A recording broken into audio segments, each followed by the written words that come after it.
Hello, good evening, and welcome to Prog Monster. My name is Murph, and I'm here today to do the rankings of, yes, Rush, the legendary Canadian progressive rock band. I chose Rush because they're my favorite band for a number of reasons. Probably the first and foremost is the music, of course. They have just one of the best catalogs of music out there.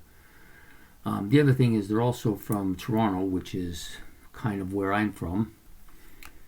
And the other thing is they're Canadian, so they have kind of a background that I kind of understand, you know. And I think they're a group of really good guys too. They're not like most rock bands where bands are fighting with their egos and everything. There's none of that in this band. It's actually very kind of unusual, I think. I don't think there's a lot of bands out there that's like this. Anyways, today we're doing the discography, the studio discography for Rush. I'm going to rank them from worst to best, which seems to be the best way to go. That way you kind of build to the better albums towards the end. For me, there's no really bad Rush albums. There are some that I haven't ranked because I haven't really been able to get into them for some reason or another. I wouldn't say I dislike them. I just simply don't have an affinity for that particular album, or it never had any kind of meaning towards me in my life, or there's just maybe the music was a little bit too electronic. I'm not really sure what it is, but I keep it open because, you know, over time an album may come back into play and you may end up liking it quite a bit. So for me, I'm going to rank them from the ones that I like the least to the ones I like the best. And we'll start with the unranked albums first. There's like 3 or 4 of them, I think. Yeah, I think there's 4 of them, yes. So anyways, this album is my first one. This is Vapor Trails. And the reason I chose this one to be last is not because I think it's the worst album or because I don't like it or anything like that. Simply, I've only had it now for like 3 or 4 weeks. It's the last album in the collection that I didn't have. So I went out and I got it. So I've only had really a chance to maybe go through it maybe 3 or 4 times, and I can tell right away that I'm going to kind of like it as I get to know it better. It's a harder album. Geddy's voice sounds more like it did in the past, and it sounds like it's going to be a pretty good album. But for now, I'm not going to rank it. It's going to go at the bottom just for the sheer fact that I don't know anything about it. So that's number 19. The next album up is, you know, you could flip it with the next 2. You could flip them, but for me, just for the purpose of doing this video and because this is the next one up, I chose this one, Power Windows. And the reason I picked this one to be my 18th album, or the one that I think is the next least, is because I don't really have an affinity for this album. There isn't really anything on here that I really like. I mean, there is the Big Money song, which is kind of the radio hit, but it's not really that. I really don't. There's not really anything on this album that really gets me going. So I probably only listened to it maybe 2 or 3 times. And I'm not even sure I've listened to it in its entirety at any point. And maybe once when I first got it. But I haven't really, it doesn't really do much for me. I'm sure that maybe if I'd give it more of a chance, it might. But as it is right now, it doesn't. The next one up is this one, Presto. I only put this one kind of ahead of the last one because I kind of like the album cover on this one a little better. I'm not really sure why I do, but I do. The only song on here that I really got into at any kind of a bit was the Show Me Don't Tell Me, and that's probably because it was on the radio. But for the rest of the album, I probably only listened to this maybe once or twice, and again, it's the same thing. I just never given it much of a chance. So if you don't give something much of a chance, it really doesn't have much of a chance to succeed. So maybe in the future I will, but for now it's down near the bottom. And the last kind of unranked album, but this one's a little bit different for me. Roll the Bones is the one here. And the reason this one ranks a little higher is because I have been giving it a chance lately, and I'm starting to find stuff on here that I kind of like. I like the song Bravado, of course, Roll the Bones and Face Up. I like those three songs, and some of the other stuff is starting to catch on with me a bit too. So it's a bit poppy, typical of the 80s and 90s Rush, early 90s Rush. That was kind of a bit too poppy for me, too electronic. Is one of the reasons I got out of the band for a while. But this is a, it's got some good music on it. Like there's some, you can tell that there's some real thought put into the songs, and there's some like, classic kind of Rush instrumental, which is, they're all gifted. So anyways, this one's the next up. Okay, so now we move on to maybe a few more. Yeah, the next group of albums are kind of like what I would call my group 3. They're ranked. They're not my favorite albums. They're not albums I listen to a lot or regularly, but I will play them on occasion. There are some songs on these albums I like. There are some songs I don't like. There's a little bit, maybe a filler on some of them. Anyways, we'll start with the bottom one, which is this one, Grace Under Pressure. Okay. The thing about this album, for me, and I'm not saying this for everybody, but the biggest problem with this album is that this came out in the post-classic era. It was the first kind of post-classic Rush album. Came out after Signals. It's probably, if I give it a chance, maybe a little better of an album than Signals. But it started that electronic era for me, and I really took me a long time to get past that. But it does have Distant Early Warning and Red Sector A and Body Electric, all decent songs on this album. And I've been giving it a little bit more of a chance lately, but it ranks here right now. So we're moving up to the next one, which is this album, the Red Album. Now, I know a lot of people don't like this album. It's always ranked. I always see it ranked kind of low by other people. The name of this album, I can't find it anywhere. Oh, Hold the Line. Yes, of course. Sorry, my eyesight isn't so good sometimes. I can't really make it out. And I'm having a bit of a glare here, which is bothering me. So I'm just going to move around a little bit till I find that spot that doesn't give me as much of a glare. Okay, anyways. This album has probably Force 10, Time Stands Till, The Mission. There's a few Tyshawn. Are pretty decent songs on this album. I know the album doesn't get highly ranked. I don't mind it. I like it a little better than the previous ones.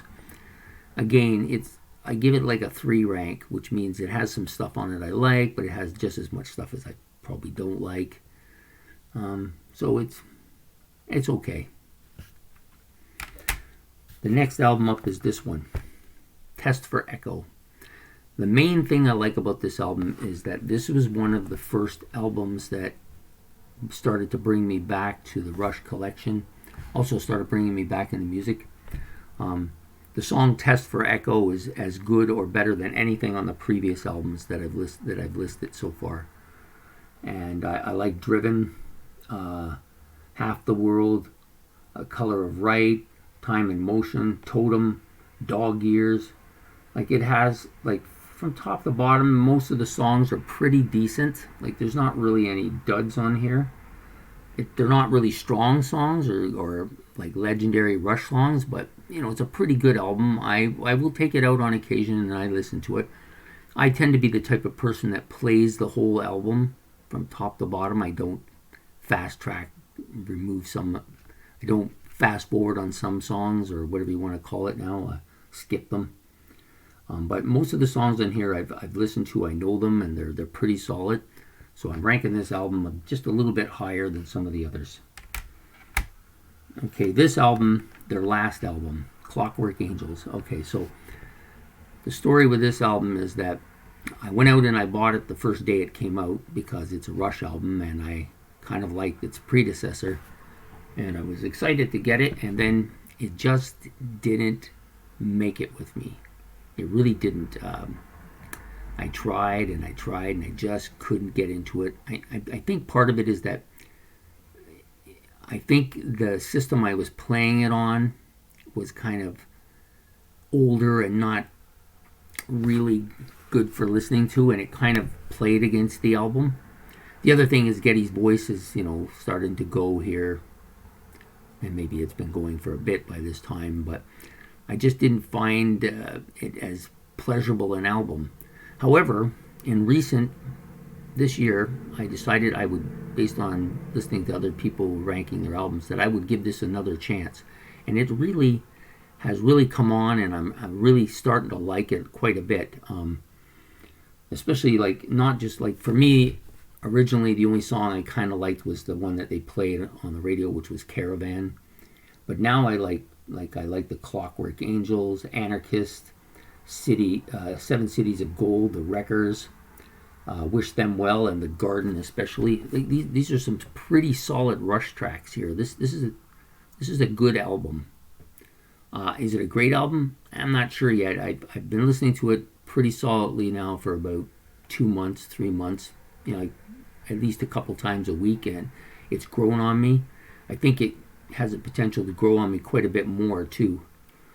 And so for me, that's where this one ranks a little bit higher than some of the predecessors for that reason. Now we're starting to get into some a little bit stronger albums. I know I'm going to take some heat for this. Yes, I know what you're thinking. That's Rush's first album. Are you crazy? It's better than just a half of it. I understand how people feel about the album. It's got some really solid tracks on it. Working Man. One of my favorite on this is Finding My Way. I always listen to that song. Sometimes, though, I skip some of the other stuff at the bottom. Like Before and After and What You're Doing and Here Again. Those songs, I don't always listen to the whole album. I may skip over them a bit. But the upper echelon of tracks on this album, like Finding My Way, Need Some Love, In the Mood, Working Man, these guys are all top shelf songs, great stuff. This is probably one of the first albums in my rankings that has some top shelf songs on it. Anyways, that's where I rank this album. It's a little bit better than most of the other ones below it. Okay, my next one is this album. This is an album that came out. I can't really see the date on it, but I know it came out in the 90s. It was probably the first album where they tried to go back a little bit to their heavier side, and it showed, because it was remarkably better in a lot of ways than some of its predecessors. It's got some really good stuff on here. Cut to the Chase is a top shelf song.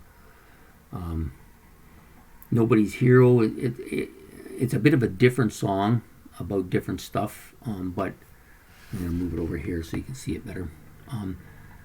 It's a good song though. Cold Fire, Leave It Alone, Double Agent. There's some good songs on here. This album I will play from front to back most of the time, but I really do have a preference for Cut to Chase, which I think maybe up till this point in the rankings is probably my favorite Rush song of the predecessors. Anyways, this album is called, again, I can't see. I think it's, somebody remembers, let me know, because I can't see it. And I just can't remember it. I call it the Bolt album. Oh, it's Counterparts, that's what it is, of course. Anyways, a good album, solid album. Probably near the top of the level 3s for me. Could easily move into the level 2s. Great album. Okay, now we're going to get into the level 2 albums. There's not really that many of them at this point.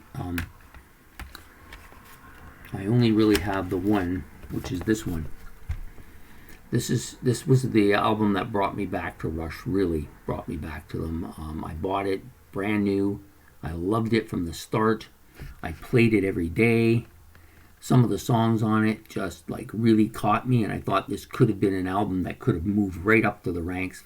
It didn't really have the longevity I thought it would have, but it has some great tracks like Far Cry, Armor and Sword, Working Them Angels, The Larger Bowl, Monkey Business, More Monkey Business, Good News First, Malignant Narcissism. Like it's filled with good solid tracks. There may be a few songs on here that, you know, they could have done without. You know, they put quite a few songs on the album. They could have knocked a few off and probably would have made the album a little bit stronger. But Snakes and Arrows from 2006, great album. It's a 2 now, has a chance to move up. Great album, thanks. Now we get into the level 1s, and this is where we start to really get into the good stuff of Rush. I know that these next 3 albums, people are going to take exception to where I'm putting them, because for some people these are classics and should be right at the top of the list. Perhaps the reason they're not at the top of the list, I don't need my glasses for these, so I know these songs off by heart, but perhaps the reason I don't have these albums further up is just for that reason. They've been played so much, like overplayed. And, you know, they've kind of got a bit of a burnout for them, and I don't reach for them very often because of that. But I recognize that they are top shelf Rush albums, like really good stuff. So we'll start with this would be number 8. This is the 8th album, Signals. I have a bit of mixed feelings about this album. I liked it when it first came out. I was really right into it. Almost every track on it I liked. To me, there's no real weak songs on here. I mean, other than the staples that you hear on rock radio, like Subdivisions, of course, is a legendary song, but it's one of those songs that it's just overplayed too much. I don't want to hear it anymore, you know. Some of the other stuff I don't mind as much. The Chemistry, I really like that. I dig Digital Man. I like the New World Man. I know that it's a bit poppy. It maybe was the beginning of their pop era. Losing It, that's another song that I really liked. They never played it in concert. I think this is the one with the violin in it. It doesn't play well. You have to have a violinist on stage, or the song just doesn't have the effect that it should. So Signals, it's a level 1 album, not quite a masterpiece album. It doesn't have any weak songs on it, at least to my way of thinking. There's no real weak songs on it, but there's no real powerhouses on this either. It's just a very solid from the top to the bottom album, like, and so you gotta rank it where it deserves to be, you know. And so for me, it's number 8. Now we're moving up, and this album is going to be a bit controversial, and I'm sorry if it offends some people. It's not meant to. It's just the way I feel about the album. When it first came out, I wasn't a Rush fan at that point in time. I still hadn't jumped on the bandwagon, but once they started using this for Much Music and stuff, the album took off with me right away, at least the main side of the album. And we're talking about, of course, the legendary 2112. You know, some Rush fans, some people consider this to be the best Rush album ever made. Certainly the side A, 2112, is a classic, top shelf song, one of Rush's best releases. And I like it better when they play the entire song rather than just the first 2 Roman numerals, if you prefer. But the second side of this album, which I didn't listen to much early on, and was probably the reason why it was ranked weaker, there's some really good stuff on the second side. A Passage to Bangkok is, of course, a classic song. The next 3 songs, they're all good. I've liked them all at different points in time. Lessons is probably the one I like the best after Passage to Bangkok. It's one of those songs I like to sing all the time. You'll catch me when I start singing. It's one of those songs that'll just come to my lips quite easily. And of course the last song, which is Something for Nothing, which is a classic too. So the album is strengthened over time. You know, in time it'll probably become a master album with me. It's pretty close now. Like there's not much separating it from my classic albums. Maybe just overall the songs might be just a tiny bit weaker for me. And you know, of course, 2112 has probably been overkilled and overplayed, especially in the last few years since Neil's death. So I put it as my my 7th album. So the next album up Again, this album is probably considered Rush's seminal album, their best. By many people will vote this as their best album, and it's had one of the biggest impacts for the group. It really put the group on the map, you know. But for me, it's not one of my masterpiece albums, and that's this one, Moving Pictures. Now, I know people are going to take exception that I'm ranking it as only a 6 and it's not a masterpiece. And I think when it first came out, I really liked it. I especially liked this first side, which have all become rock staples, and the other song on the other side, Vital Signs, which is probably my favorite song on the album and one of my top favorite album songs of all time for Rush. The two weaker sisters, Camera Eye and Witch Hunt. Witch Hunt's grown for me a little bit over the years. I like the track. I don't love it, but I like it. Camera Eye, I never could quite. It's too synthetic. There's too much electronics on it. It just really doesn't sit with me well, and it's probably the only track on the album that I never try. I may skip over quite a bit. The first side, of course, Tom Sawyer, Red Barchetta, YYZ, Limelight, like they're all staples on the radio and top shelf Rush songs. I'm not as big a fan of Limelight as the other three. I like the other three quite a bit. And the only problem I have with the album is, and probably the same problem I have with 2112, is it's just overplayed. It's played too much, you know. So perhaps that's the reason why it hasn't quite made my master list. I mean, it's probably a master album. It's pretty close to it if it isn't. But it's just, again, it's just overkill. Okay, now we're going to go on to my masterpiece albums. I have 5 of them. These albums from top to bottom, classics. All of them. Very few weak sisters in this collection here. So we're going to start with my number 5 album, Hemispheres. Now, the thing I like about Hemispheres is that the top 2 songs on this album for me, Trees and La Villa Strongato, I love those songs. I never got tired of listening to either of them, and I listen to them fairly regularly. You know, sometimes I'll just take the album out to listen to those 2 songs. A lot of times now I play the entire album. I've grown to like the side A, the Hemispheres. I didn't like it at first. I thought it was the weakest of Rush's long songs. But it's grown on me because I think part of the reason I had a weakness, or I didn't care for it as much, is because I was comparing it to Yes's Close to the Edge, and it just wouldn't come up to that level. But when you listen to it for what it is, it's really quite a good song. And of course, Circumstances is a staple with me when I'm singing. I love that song. I sing it all the time. So yeah, top album. This is a masterpiece. The guys, when they put this together, this is maybe Rush at their best instrumentally and musically. It's like some of the stuff they do on here is phenomenal. Anyways, Hemispheres. Okay, we're going to move on to number 4 here. Not much separates number 3 and 3, 4, and 5, which this is number 4. So there's not a lot separating these 3 albums. They're very close to, in my opinion, they're very close to how I feel. I could switch them around on any given day, but for today, Caress of Steel is my number 4 album. This album, I love it. I know it wasn't liked much in when it first came out, and I think it's because people just don't understand it. And you know, to be honest with you, it does have it's one of those albums that needs to be listened to quite a bit before it grows on you. But it does grow on you, like it's grown on me. I mean, especially like Lakeside Park.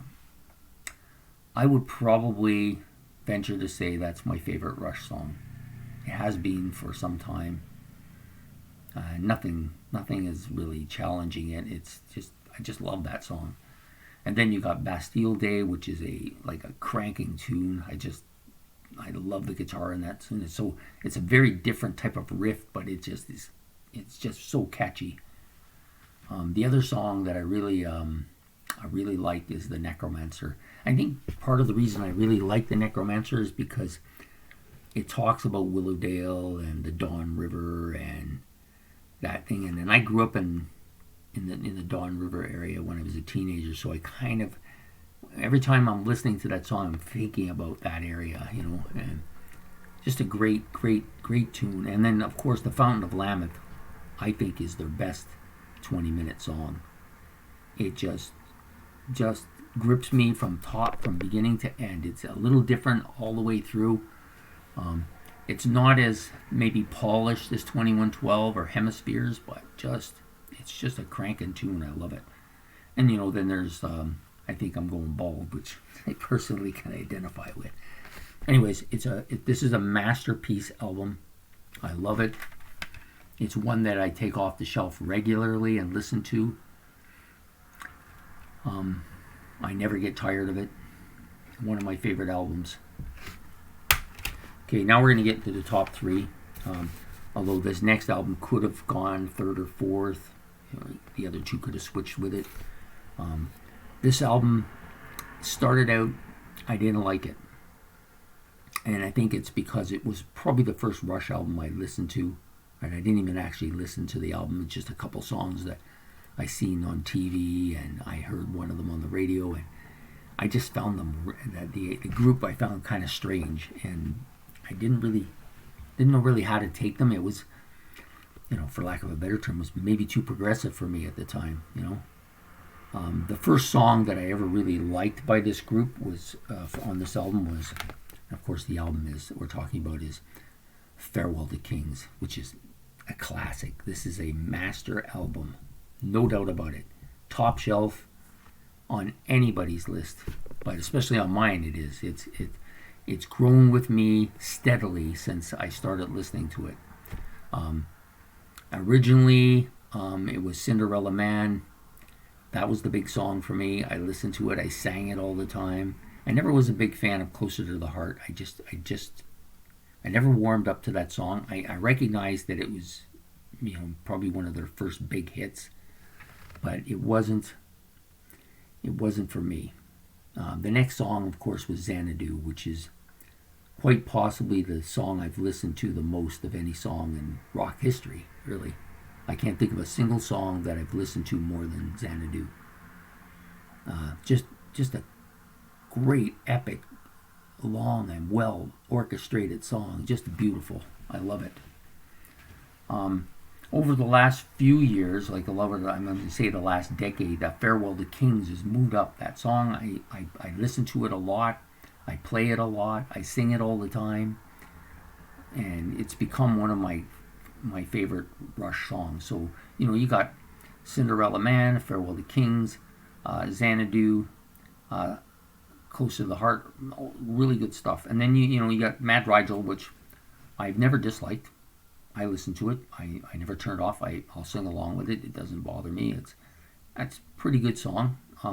The last one, Cygnus X1. Now, this song I didn't like it, and it took me a long time. I wouldn't listen to it. I would listen up until the first 5 tracks, and then I would take the album off. I used to do that regularly.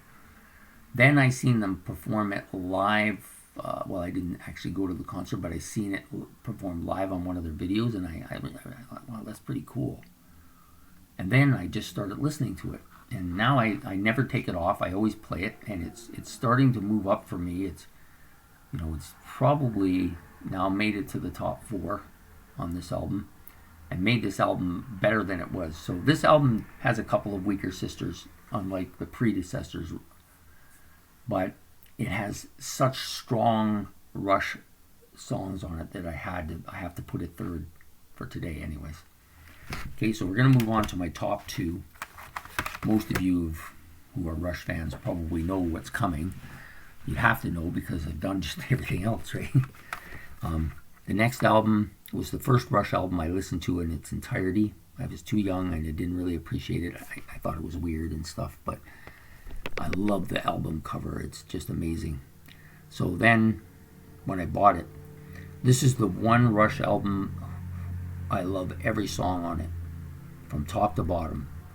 I love them all. Some of them I love more, but I love them all. And this, of course, is Fly By Night. Okay, Fly By Night, the first Rush song I ever really liked was Anthem. I still like it. I still listen to it. I never get tired of this album. It's very different from a lot of the Rush albums. It has some more acoustic stuff in it. It has some real quieter songs, some real loud songs. Like even the rock stable Fly By Night, I really like that song. It never wears out on me. It's one of the few radio stable songs that I really enjoy by Rush. But my favorite songs on this album, funny enough, is probably Making Memories. It's just something about that song, just I crank it all the time. And then, of course, the legendary By Tour and the Snow Dog. This song is like, wow. Like, it just crunches along. The bass, the guitar, the drums in this are amazing. That was the first song where I really realized, wow, these guys are like got something going here. Best I Can, I love the song. Beneath, Between, Behind. It's a little hard to sing. It's kind of very wordy, but it's definitely a classic type Rush song. Rivendell was the one song on the album which I know a lot of people don't really care for, but I really like the poetry in it. It's really well written. It's a well written lyrical song. I think it's one of Neil's best as far as how he wrote, And in the end, of course, is a crunching song, which, ends the album perfectly, I think. Anyways, that's my second favorite song, second favorite Rush album. I'm ranking it second, Fly By Night. Now we get down to my number one. There's a reason why this album's number one. Do I think it's the best Rush album ever put out? Well, technically, probably not. Hemispheres was more instrumental. Moving Pictures was seminal. 2112 was loved by people. But this album had an impact on me. It was the first Rush album I owned. I wore the album out playing it so much. I don't even have it anymore. I have this disc now. And I just love all the tracks on the album. Even the weakest song on this album is better than a lot of Rush albums later on. And that is this album. Moving Pictures, my favorite. It's one of my top favorite albums, period. When it first came out, I was in love with the Spirit of Radio. I wore that song out. I burned it out to the point where I can't listen to it now. Entre Nous was probably similar to that. Like I had an affinity for both of those songs, and I played them a lot. And Entre Nous burned out quicker, but and I don't really listen to those two tracks much anymore. Even when I'm playing the album, I'll sometimes skip over them. But the other songs, especially Free Will, Natural Science, those are top shelf Rush songs for me. They're top shelf songs, period. Among my favorite Rush songs of all time. And the other two songs, Different Strings, I always liked it. I like the mellowness to it, the guitar, the words. I always like to play that song. Sometimes I'll just play that song by itself. It's a really good song. And the other one, Jacob's Ladder, that was kind of like Cygnus X1 was for me off of Farewell to Kings. The only difference is that I never skipped it on the album. I would play it anyways. And then gradually it got more airplay because I seen it in more of the videos. They started playing that song more, and it's really quite an interesting song. It kind of is I think of Natural Science as more of the ocean song, and this one's kind of more of the sky song. So they just need an earth song to bring it all together. Anyways, Moving Pictures is my number one album. So that's it. I've ranked all the albums of Rush. I hope you guys have comments. If you something you want to say, go right ahead. Rank. If you don't like my ranking, tell me what your favorites are. I'm interested to know not just what your favorite Rush albums are, but why they're your favorite. What kind of an impact did they have? Like why did you choose that one over this one? That kind of stuff. I'd love to hear that stuff. Anyways, I'm just gonna go back over them just so you know. Number one, Moving Pictures. Number 2, Fly By Night. Number 3, Farewell to Kings. Number 4, A Caress of Steel. Number 5, Hemispheres. Number 6, Moving Pictures. Number 7, 2112. Number 8, Signals. Number 9, Snakes and Arrows. Number 10, Countdown. Or is it Countdown or Counterparts? I never can remember what this is called.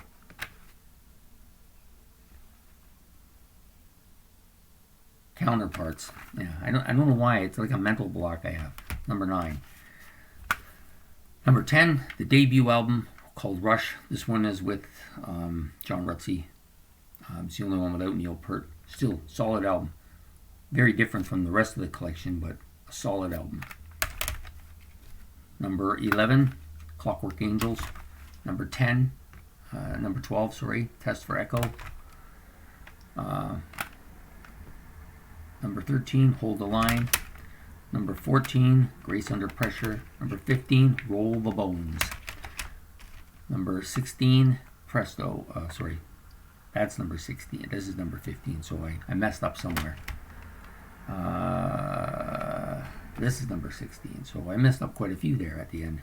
Anyways, this is Power Windows, and then the last album is Vapor Trails, but I suspect, I've been listening to this album quite a bit lately, because I just got it like 3 or 4 weeks ago with a group of other albums that I've been playing them all, kind of rotating them, and this album was one of the ones I got, and it's, I'm starting to like it, and I suspect by the time, if I was to come back here in a couple months and do it, this would move ahead of quite a few of the Rush albums that are on the bottom there. And I will give some of them a chance too at some point. Anyways, I hope you've enjoyed this video, and leave some comments, or subscribe if you want me to do more of this stuff. That would be great. So, good night from Prog Monster. This is Murph signing off.